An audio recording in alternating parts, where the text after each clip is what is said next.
We're back again to show you an instrument that Bruce Weber built for me specifically to play bluegrass music. I was starting to play with a local bluegrass band, and I needed an instrument that had the kind of chopping punch that you expect from a bluegrass mandolin. And the kinds of strings and top that I was playing with weren't exactly voiced for that purpose, because we had specifically made those for other styles. So to take advantage of the old wood selection that Bruce had recently acquired, it was time to build a couple more instruments.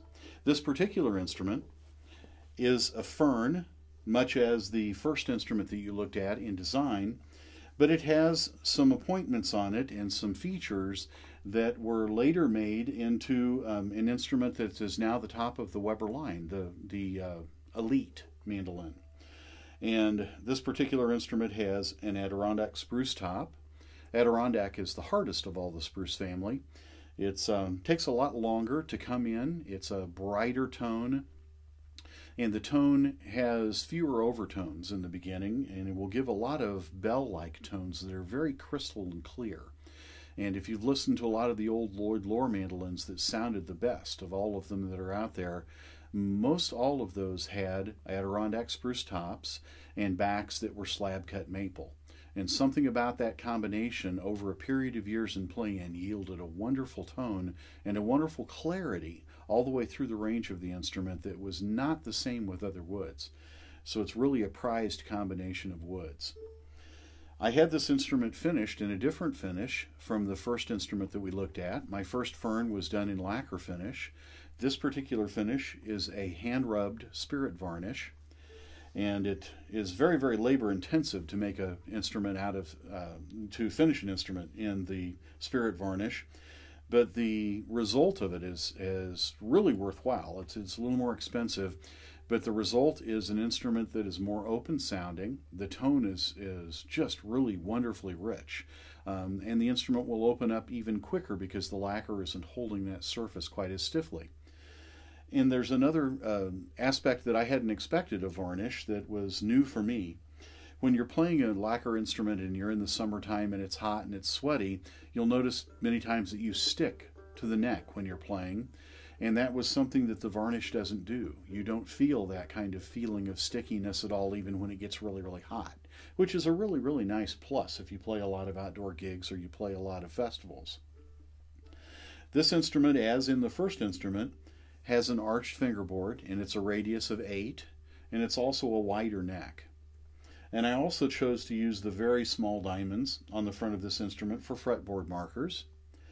And in addition, this instrument and the instrument following this one had my initials built in the 12th fret. This was an idea that came up with the former sales manager from Weber, a guy named Rick Banuelos.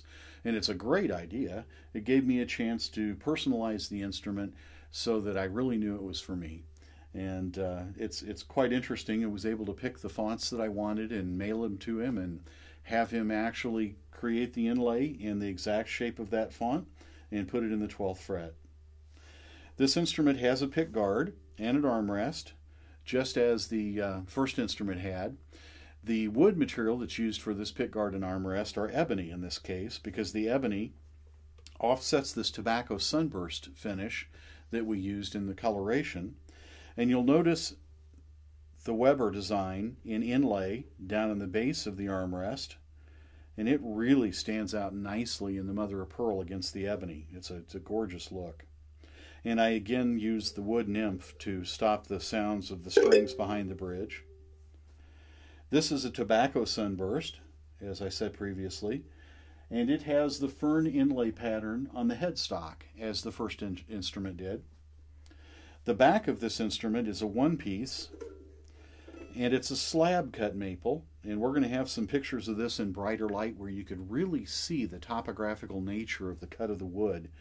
But the grain direction goes two different directions. You see the flame direction across horizontally, but you see a topographical map of all the grain running through the wood as it was cut, another direction, which you'll see when it gets in bright light. And this is a one-piece back, which helps it to resonate more easily, and the slab cut makes it not as stiff as a quarter sawn back.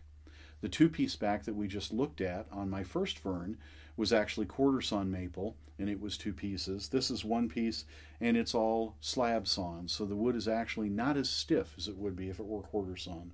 And that helps some with creating the bell-like tones. When you play this instrument and allow it to ring, and listen to the body of the instrument, there are tones that are much like bell-like, crystalline type of tones coming out of the body.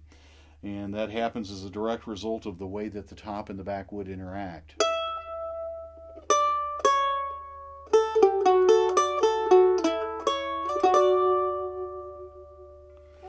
I really like the kind of a very crystal clear sound that the Adirondack spruce top gives. It does take longer to play a top like this in. They're tighter or stiffer for a period of time that's longer than softer woods would be, but the result is an instrument that after it's played in will go for decades and decades, becoming better and better and better. As many of you know from having heard some of the 1920s, 20s era lures that are out there, the woods sound incredible after that period of time. And I think if the wood had been softer, my opinion is that the wood would not have grown as much in its sound qualities in that time. So this is a Weber fern that's a custom fern, and we're going to put this one down and bring out the third one now.